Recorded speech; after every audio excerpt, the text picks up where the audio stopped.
Before starting the binding process, make sure your device is connected to the same home Wi-Fi network you want the photovoltaic inverter to use, and that the Wi-Fi module that is connected to the inverter shows a blinking red light.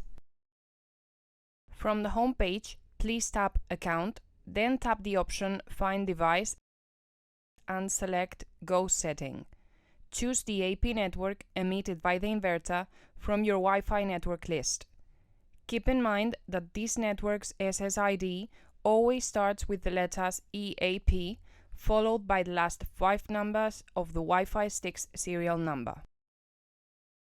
Once you have chosen the network, please enter the preset password 12345678.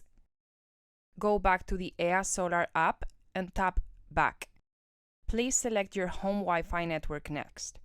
Tap Select to choose the network, enter your password, and tap Send.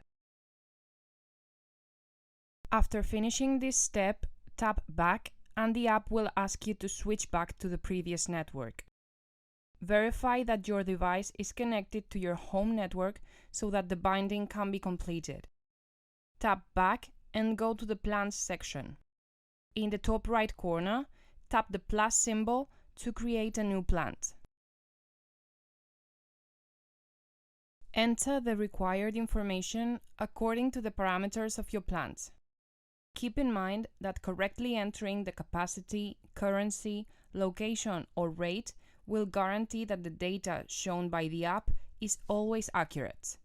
Tap Next and select Add Monitor to bind your inverter. Scan the QR code located in the Wi-Fi stick, wait for the pop-up to appear, and tap Send. When the Wi-Fi stick lights up in green, the binding process is finished and the plant will show the online status. You can drag down the plant list to update it and check that the dot next to your plant's name has become green. After finishing these steps, you will have successfully completed your solar plant's Wi-Fi connection.